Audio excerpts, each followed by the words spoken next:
Well,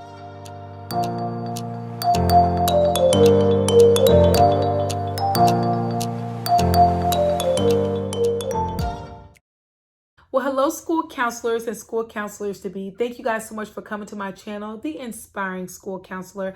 And today, you guys, we're going to be getting into another viewer's question, and I'm excited to get into this with you guys. If you have a question that you would like for me to address here on my channel, please make sure you send that to me at theinspiringschoolcounselor@gmail.com, and I will get to it as soon as I can. So I'm excited to be getting into this once again. If you have not subscribed, make sure you subscribe. And make sure you hit that notification bell so that you can be notified every time I upload a video. All right, y'all, let's get into it. So the question is, after receiving a referral, how do you organize your caseload? As school counselors, names are going to be thrown at you all day. Like, I need you to see this student because they're having a temper tantrum.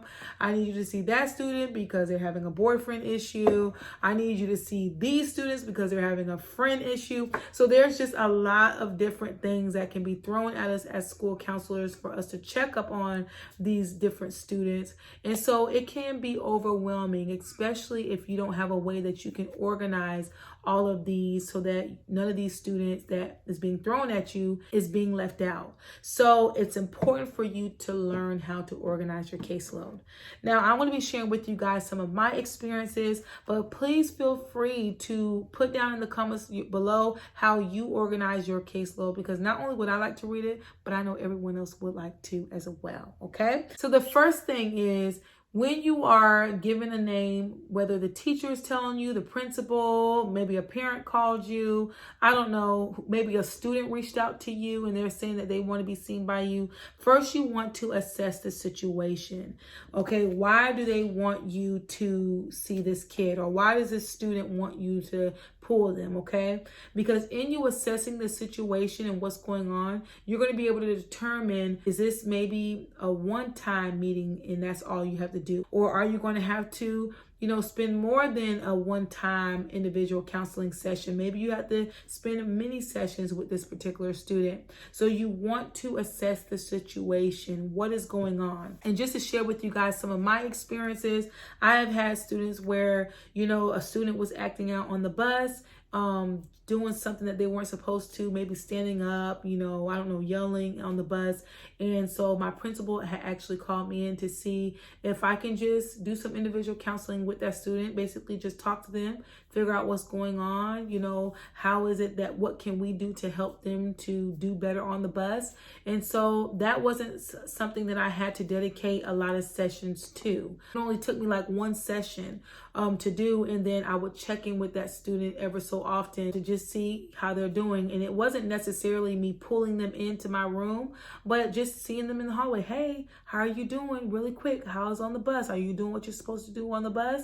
And so it was just something like that. So that is a situation where, once again, I didn't have to dedicate a whole lot of sessions to. Another example is I had a teacher reach out to me because there was a student that was experiencing abuse. I can't remember if it was physical or sexual abuse, but anyway, they reached out to me because, hey, the student is experiencing this. And of course, I follow the protocol, which is reaching out to DCS, that's the Department of Children's Services. I reach out to my SRO and all of that. But after all of that is done, I still make sure that I touch bases with that student to check up on them, see how they're doing, and also putting together some sessions to do with that student. Now, I do want to say this, and I've said it many times before, and if you guys watch my videos, you would also know that I say this. There's only so much that we school counselors can do when you're talking about doing counseling sessions for things like sexual and physical abuse. Those type of things really need to be referred out to a therapist. We as school counselors should really just be focusing on like solution focused brief therapy. But other than that, if it's something that's more long-term, then you can provide resources to give to the student or even to the parents if their parents are not the ones doing the sexual or physical abuse, but you can provide that information so that they can get them, some professional help outside of the school setting. So that is something that you can keep in mind. There's also another situation that arose with some students that were having some friend issues, and I would actually pull all of the friends. I think it was only 3 of them, if I remember correctly. It was like sometimes 3 girls. And I would pull them ever so often, like once or twice a week, and we would just work on friendship building skills and how we should talk to each other. So that was something that needed a little bit more sessions. It needed to be a group setting versus just an individual counseling session. So assess the situation, okay? That is going to help you determine where you should put them on your caseload, okay? Another thing you want to make sure to do is determine if they need just an individual counseling session or a small group, or maybe they need both. This is very important. And I know that I talked about it a little bit before when I was talking about the last point, but you might have to do a small group. You might have to include them in a small group that you're doing. So that is just something that you have to determine, okay? So that you know whenever you are working out your caseload and how you want to set everyone, you know where to put them. One of the things that you want to make sure that you do is make a schedule to see students. This is going to be very important, and it's just going to be, it's just going to take you analyzing your schedule and where you can fit these sessions in. I know for me, I work in an elementary school setting. The best time for me to see these students is during their related arts time, or during their snack time, or maybe first thing in the morning before school really starts, or maybe a little bit during their playtime. Usually I don't like to get them during their playtime at all because they need to have fun. They've been working all day, so I don't want to get them during their playtime. Or I might get them during their lunchtime, okay? So that's another good time I like to pull them. So you want to get that schedule together. Also, you can even make it specific where maybe you only want to see certain grade levels on certain days. Sometimes that might work, sometimes that might not work. It just depends, because you're going to have situations that's going to be pulling up throughout, your day. And so it just depends on how your schedule works. But I know, like, at one point I was trying to separate grade levels. So I might see second grade on Monday, Tuesday would be first grade, Wednesday would be kindergarten, Thursday would be pre-K, and then Friday I would just pick up for those students that might, that I was not able to see on those other days, or maybe there's, students that might go under the radar that I might just want to check in with. And so that's what I would do on Fridays. So that is something that you can try to do as well. Just get to know your schedule and the timing that you have in order for you to pull those students in, okay? So I really do highly recommend you writing down all the students that is on your radar that you need to see. There's some students that I literally see every single day. Like, I make it my duty to get them at a certain time every day. So there's one student in particular that has really bad behavior issues, don't want to listen to the teacher, very defiant, throwing stuff, trying to break tablets, just all these different types of things that this student tries to do.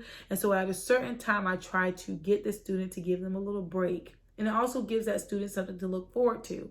So it's like 10 o'clock every day. I try to go get that student, and we might go to the gym. We might go to like this, back to my room. We might go to like this calm area that we have in the school, and I give that student time to just release and play and all those different things. And then I also instill in them, some different skills, and we talk about different things and what we can do better, what we can change. That's very important for me to see that student every day. Another student that I see every day, and sometimes I will pull this student with the one that has the behavior issues in the classroom, and I might see both of them. As you become familiar with your caseload, with your students, I should say, you will know the amount of time that you really need to spend with each student.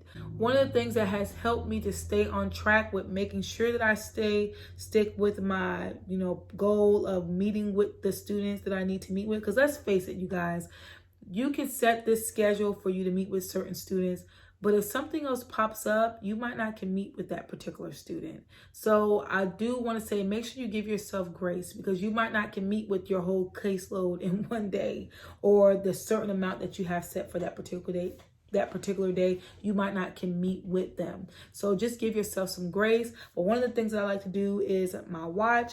I would set my time. So I look at the day. Okay, it's Monday and I know I need to see these 5 students at this particular time. So I'm going to set my watch to remind me, okay, I need to see these students, or I might put it in my calendar that I need to see these particular students at this particular time. And so that would help me to organize and manage my caseload per day.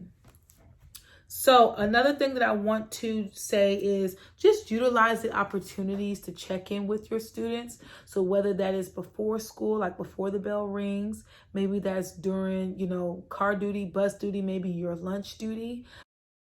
Hey you guys, so I just wanted to show you some examples, and there's different ways that you can organize your caseload.